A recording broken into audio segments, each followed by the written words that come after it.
Most beginner designers struggle with one thing: backgrounds.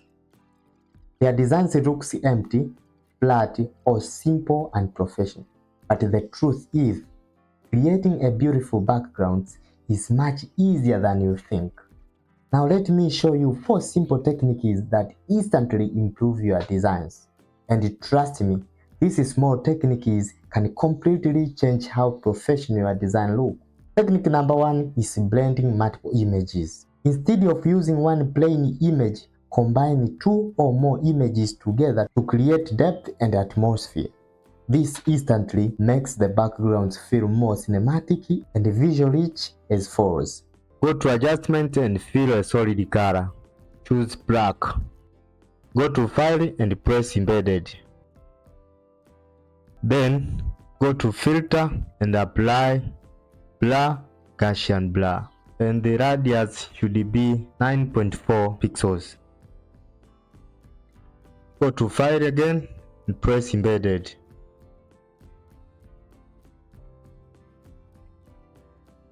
Also repeat the same process. Go to filter, blur, Gaussian blur. This time the radius should be 4.4 pixels. Press OK. Change the blending mode to overlay and add a new layer. Go to brush tool and change the color here. This one, press here to add a contrast and select this object. Reduce the opacity around 75. Now you can produce a final result as this one. The second technique is opacity. Here most beginners use image at 100 visibility, and that usually makes the design feel too heavy. Reducing opacity helps the background support the design instead of fighting the content. Now you can fix this problem as follows. Go to adjustments and fill a solid color. Choose black. And go to file and press embedded. Adjust your image to fit your artboard. Then go to image, adjustments, and choose levels. For this setting,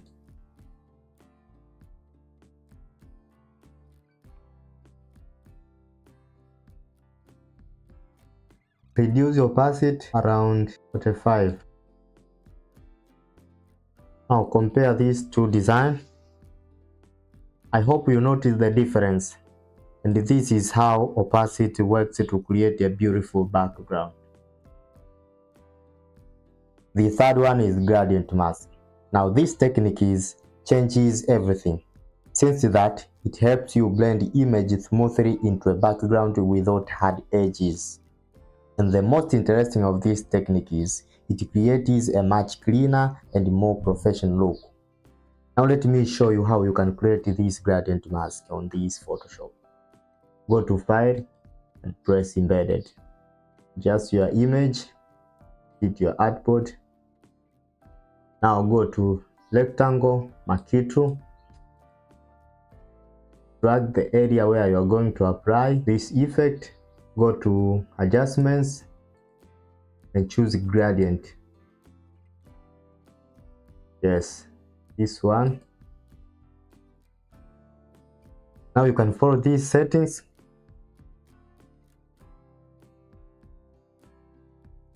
You can convert to smart object and adjust the size around this. Now it is ready to press your text for a good contrast. And this is a final result. I hope you notice the difference. Now this is a design with a gradient mask and this is a design without a gradient mask. And finally, Gaussian blur, one of the easiest way to create depth. Blurring the background slightly helps the main subject stand out more. This simple trick instantly gives your design a premium feeling. Now watch these few steps to create this background. Go to File and press Embedded. Go to Filter, then Blur, apply Gaussian blur. Set the radius depending on your choice. This one might look perfect, then press OK. Now this is a final result. Can you compare these two designs? Hope you notice on how Gaussian blur works to create a beautiful background. Yes, good backgrounds are not about completed effects. They are about control, balance, and depth. Can you tell us on the comment which technique do you use the most, or which one are you trying first? Thank you for watching this video. Like and subscribe my channel for more design fixes.